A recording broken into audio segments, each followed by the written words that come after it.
যদি আপনারা মুসলমান হয়ে থাকেন, যদি বুকে পাটা থাকে, তাহলে আসেন বাইতুল মুকাররমা মসজিদের সামনে সালিশ বসান আমার নামে, কোনো অসুবিধা নাই। আমার বুকের কলিজা আছে, সাহস আছে, নিজ হাতে কাজ করেছি আমি।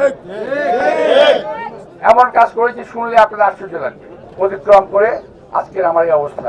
দয়া করে একজন মানুষের বিরুদ্ধে উচ্চারণা করে নেতা হওয়া যায় না। নিজে কি করবেন, কি করেছেন, কি করতে পারবেন সেটা বলেন।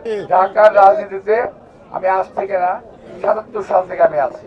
একটা লোক কোনো কথা আমার সম্পর্কে বলতে পারবে না। জামাত ইসলামের একটা গ্রুপ, জামাত ইসলামের জুনিয়র টিম, তারা বিএনপির বিরুদ্ধে অসভ্য নোংরা ভাষায় কথাবার্তা বলছে। এরা আমাদের নেতা তারেক রহমান সাহেব সম্পর্কে কথাবার্তা বলা শুরু করেছে, যেটা তাদের মুখে মানায় না। তারা আমার বিরুদ্ধে কথা বলা শুরু করেছে, যেটা তাদের মুখে মানায় না। চুলার মুখ থেকে ছাই বের হয়, কখনো সোনা বের হয় না। আর সোনা করি থেকে কখনোই ছাই বের হয় না। কোথাও থাকতে চান, বহু রাস্তা আছে। দান করেন, খয়রাত করেন, ভালো ভালো কথা বলেন, মানুষের মুখে মুখে থাকবেন। কিন্তু এইভাবে গালিগালাজ করে অশুভ ভাষায় কথা বলে নিজের পরিচয়টা জাহির করেন না যে আপনি কোথেকে এসেছেন। আপনারা জানেন আমার অবস্থান বরাবরই চাঁদাবাজদের বিরুদ্ধে, সন্ত্রাসীর বিরুদ্ধে, মাদক ব্যবসায়ীর বিরুদ্ধে। এটা নতুন কোনো বিষয় না। কিন্তু বিদেশ থেকে কিছু লোক আমার বিরুদ্ধে এমন ভাবে লেগেছে, যেমন আমার পুরো শরীরটাই গড়ে উঠেছে চাঁদাবাজির উপরে।